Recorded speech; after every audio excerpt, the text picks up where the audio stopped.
Hi guys, this is Chrystal Lynn, and I am here to do my weekly winner of my astrological profiles. Each week I pick a winner from all the emails I've received. You guys have given me your birthdays, and I have a hat that I'm picking from. And again, if I have contacted you and said you're up and coming, I'm only doing one a week. So this will be going on throughout the summer, and be looking for your name. This is kind of fun. I'm actually having a blast doing this. And one of the things that happens to me that's so interesting as I begin to look at a chart, it's like I can take on the energy of that chart in a positive way. I only allow it to come through in a positive way because I'm have my moon in Pisces, so I can feel such a fun, excitable energy in the chart that I'm going to do today. And my winner did say I could use her name. So her name is Becca. And Becca was born on August 30th, 1996, 9:32, La Jolla, California, 9:32 p.m. And she is 16 years old and already an aspiring astrologer. Yes, she's got such a heart for astrology, and I can just feel her energy through the emails. You know, when I read you guys' messages and different things, I can feel your energy. I can feel your excitement. And Becca, you have just such a powerful chart, but it's very dynamic. It has a lot of different twists and turns in it. So when we're looking at a chart, and again, I only have 15 minutes, guys, and I'm basing it on a question that I received from Becca, so I'm going to try to stay focused. It's very hard for me to stay focused when I do these charts because there's so many things I want to say. But when we're looking into a chart, first thing we have to do is identify the obvious. What are the obvious things that we want to identify? Because you're 16 years old, you have a whole life ahead of you.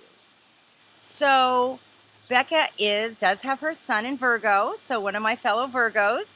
And I just want to say, I'm going to give a little talk about Virgo women for a minute, at a little different angle. Virgo women a lot of times are looked up as kind of stuck up or anal retentive or perfectionist or goody two-shoes, but we're of the earth. We are Mother Earth. And we love the things of the earth. And so you see, that hippie style or someone that's able to just blend with the earth. We can just have a good time. We love to laugh. You see some of your top comedians are Virgos. Yes, we have the ability for intense analytical and practical, behavior, if you want to call it that. Yes, and that is such a great quality that we can dissect, we can see what's missing, we can find the problem. We have these amazing minds. They go very fast. They're very busy because it's ruled by Mercury. But one thing about a Virgo is, and one of the reasons I believe that Virgos are one of the top comedians is because we have a huge ability to mimic. And what ends up happening is in our relationships, we are studying people, not even consciously sometimes. And little by little, we'll pick out the best qualities in each one of our relationships and we'll make them our own. And over time, many, many relationships, you'll say something one day and go, gosh, that sounds just like so-and-so back here. Because you took that quality and you were able to mimic it. And so that allows us to, be very effective speakers. We're able to be very good in the business world because we know what is needed at that moment. We know what part of our personality we need to present. We're able to be quiet if we need to be quiet. We're able to, step out and do what we need to do. And that's because Virgos do study people. And we look and see what's the best quality, what's the worst quality. And that's, I think, one of the reasons that we're able to be successful. The downside, though, to that is sometimes we will, especially in close relationships where we can't see straight, maybe, somebody that, we really care for, a relationship, and we'll see that they've got a problem. Something could be even addiction. It could be, they're struggling with something. And Virgo women have a very strong ability to become whatever you're missing. And in doing that, sometimes we can become over enablers. Now, a lot of times we think of Libras being kind of the codependent enabler, but Virgos can allow someone to become dependent on them to the point where if they were to lose us, it'd be like losing an arm. We will fill in the gap. So again, a very powerful tool as a woman if you want to give that beautiful gift away.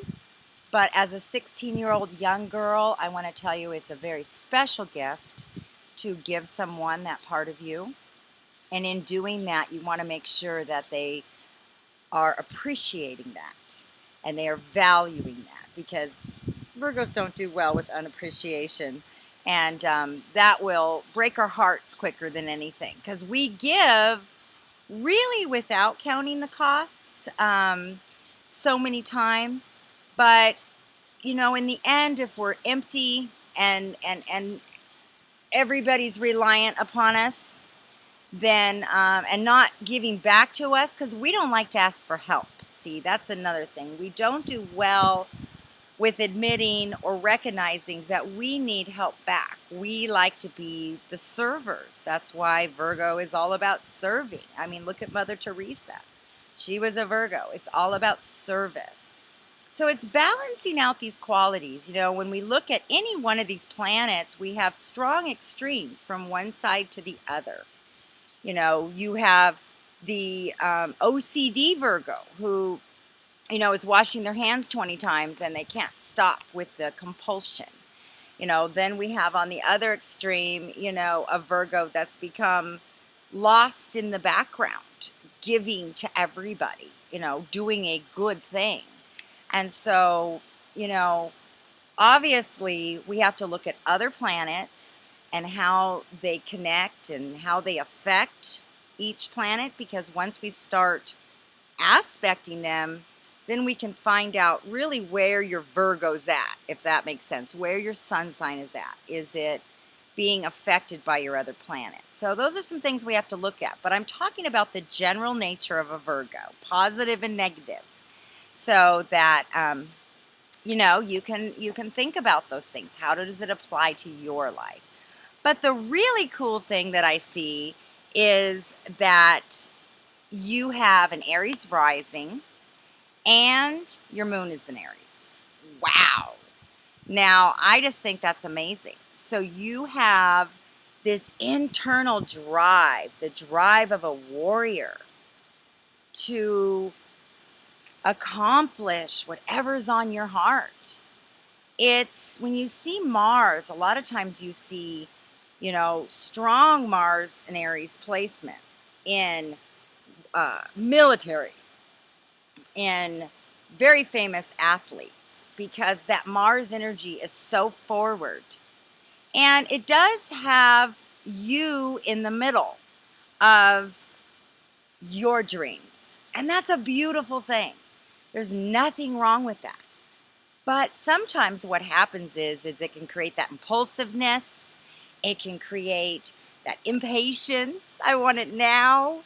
The other thing is it's hard to kind of have a filter between your thoughts and what comes out. Because, Aries don't like to mess around with people who are manipulative. Just tell them how it is. Let them just deal with it on face value. And they want things straight, and they'll give it to you straight. But in your case, there's a little something special going on here. Internally, your mind is super quick to make a judgment, and yet your Mercury is in Libra.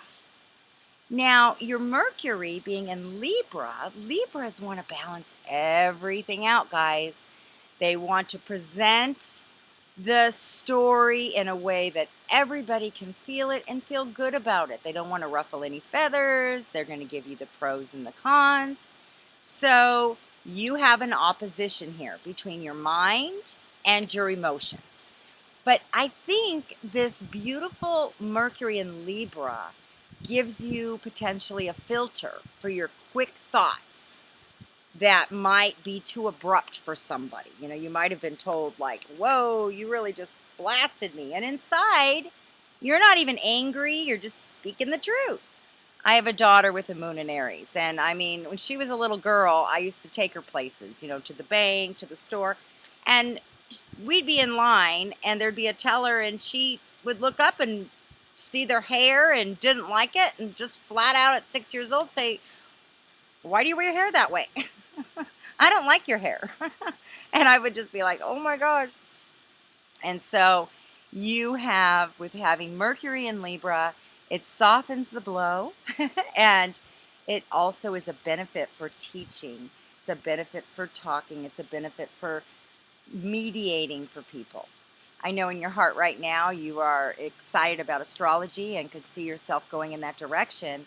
And yeah, I mean, you have the articulate mind, you have the ability, mathematical mind, and so much of astrology is mathematical details if you really want to dive into the depths of astrology, understanding those things. Now, when I look at your ascendant is in Aries, but it's so close to being a Taurus ascendant. In fact, your degrees is at 29.12. And so a lot of times people ask me, hey, if I'm on the cusp of my moon sign or my ascendant, does that count as well? I personally believe it does. You know, the earth is the world, the planets, everything's always moving. Nothing stops and starts again. So you are at the tail end of being an Aries rising, but you may experience many Taurus, Venus influences in your ascendant. You might have those beautiful cat eyes. You know, I'm wondering if your looks are more Taurusinian, you know. And again, this is somebody that loves the good things in life.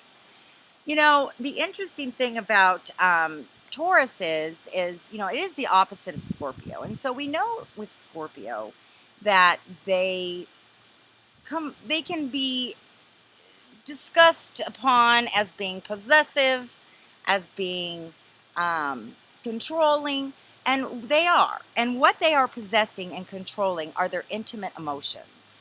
Everything is so precious to them and so deep to them that they have to control their outer world to protect. Such a beautiful thing. I mean, the intimacy and the depth of a Scorpio is very, very precious and very powerful and shouldn't be given out to anybody.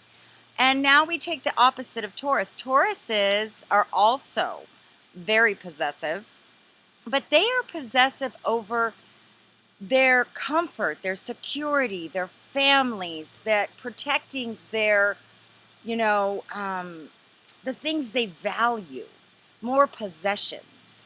But possessions to them equal love towards the people they love. If they can provide security, then that makes them really happy. So I'm just curious if you are experiencing a little bit of both.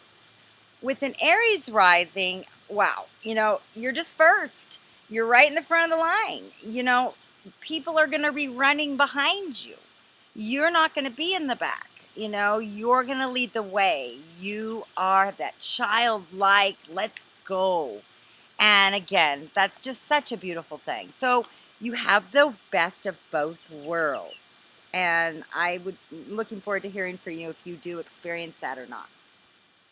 Now, interestingly enough, when I see Aries and Mars, you know, sometimes because I think of a warrior or an athlete or, you know, somebody that's so focused on what they want, it's hard to really see where they are emotionally, because they don't always show their emotions that well. They're just so goal orientated in what they're doing that you don't always see that. But underneath you, and I've had a lot of these in my charts, and I am trying to pick these as random as possible, but here we go again with Venus and Mars in Cancer. I think that's the theme right now because we have such a beautiful Cancerian thread. I hope I said that right. Going on right now behind the scenes. And so you're very intuitive. You're able to know, just tap into the emotions of those around you. This can be an up and down placement, so you may struggle with the different changes in the moon. With my daily weather reports, astrological weather reports, so anybody who has the moon in Cancer, sun in Cancer, any placements in Cancer, you guys need to know where the moon is at all times because you will be highly affected by it. And so, but again, I'm looking at this beautiful young girl. And I'm just seeing this caretaker. I'm seeing this person who's able to serve. And yet I'm seeing this leader. And in this email that you sent me, you asked me, and I want to read it here. I know I'm going over, but I'm just going to go off the cuff because I want to share with you some cool things. Your question to me was, I was wondering, how can I become the humanitarian leader I want to become? How can I win people over and rise to the top? So, what an incredible question that so represents your chart. Because inside you have this humanitarian desire and heart to give, to caretake, to nurture, to serve. You have all of the qualities to do that. And yet you're a leader. So, gosh, I hate that time's going, but I'm going to end with a couple things here. I'm just getting warmed up. So, sorry, guys. If you want more, you can talk to me about my other services on the side, but I want to share a few more things. Let's look at this South Node and this North Node. Now, many people don't talk about these things, but I'm going to talk a little bit about it. Your South Node is in Aries. Now, the way that astrology explains it is you come in on your South Node. It's about the first 30 years of your life, approximately. It does change depending on, what house, what sign it's in. But you came in already with a militant drive for life. You came in as an Aries, okay? Now, what happens is the life wants you to grow and excel to a person that, is balanced. And so a lot of times as you come in that place as an Aries, you can struggle in that for the first 30 years of your life, trying to find your placement, trying to find, where do I fit in? I feel alone. Every time I try to take a leader position, it fails. Maybe there's a struggle there. And because the moon is in Aries and your South Node is in Aries, it can create an obsession. We also have Saturn in Aries, which is retrograde in your chart, which can create even more of an intense obsession to become number one. Now, you just have to trust the universe on your chart. You have to trust that there's a beautiful plan unfolding, and these plans unfold over years and over time. So approximately after your first Saturn, about 30 years old, 31, right in there, your South Node is going to transcend into your North Node. It is a process, and it can be a hard process because we're so used to thinking one way, and then all of a sudden it's like almost like these trickling thoughts over the years of, wanting to work with partners and wanting to be a part of a team and wanting to do things as a group start to happen. But when you're young, you're like, I want to do it on my own. I'm like the Lone Ranger. I'm the warrior. I can do this by myself. I don't need anybody. But the planets have a little different plan for you, and they want you to learn how to be a part of a team, how to be a part of using your gifts and talents to benefit a whole group. You have strong leadership abilities, strong caretaking abilities, and this is all going to come together. So during those early years, when you face those blockages, guys, we all have them. We would never appreciate the great things in life if we didn't struggle. And there, you'll see a specific struggle in the first few years of just not getting that position you want and not taking things on by yourself. But once you hit your first Saturn, which is in Aries, which is retrograde, which I want to say is good. Saturn in Aries can be hard. It makes us work hard. You know, Saturn is the disciplinarian, and he wants to discipline our forward movement. And if you have any Aries like you do, you don't want that to be disciplined. But just trust it. You know, you're very hard worker. You're able to be very calculated. You're very serious, and you're very enduring. I just see so many awesome things for you in here. You do have to watch a little bit for your love life. You've got Venus opposing Neptune, and Neptune can put a little bit of a delusion over you in regards to love. Also, with Venus and Cancer, you know, it's such a caretaking role. So this is really important as a young girl, you know, to not wear those rosy-colored glasses. Use that Sun in Virgo to analyze and really come out and say, you know, is this the best relationship for me? Am I overlooking things that nobody else is overlooking? You know, just be aware, be careful in love. And you know, look, life is all about experiencing things, making mistakes. There's, you know, trying different things. As long as you can walk away from whatever situation you're in and say, what did I learn from that? Am I going to do that again? Or, you know, yes, that was great. I am definitely going to do that again. As long as you're able to use your perceptive ability to see what you learned, then all mistakes are good.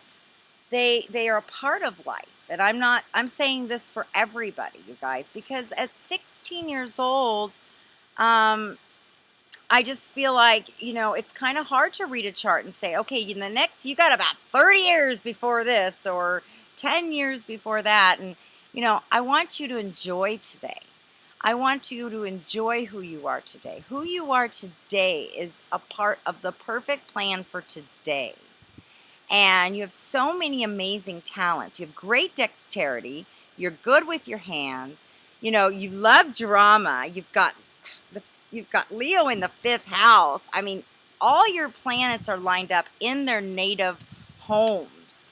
So you've got a powerful house placement all the way down. You know, your 10th house is in Capricorn. You know, you're going to be strong and stable. You know, whatever that's true to your heart, whatever that spiritual message is in your life, you're going to be searching that out. You will not sleep until you continue to go to the depth of what is the message for your life, what is the spiritual message for your life. But just know all this independence that you've had to have, and it's possible. Anytime we see Cancer, Venus, Mars, or anywhere that you may have had to be independent. Maybe you felt like, you know, your family or your mother or your father weren't there the way you wanted them to be there. Maybe you took care of them. Maybe you're taking care of them. But there's a reason for that.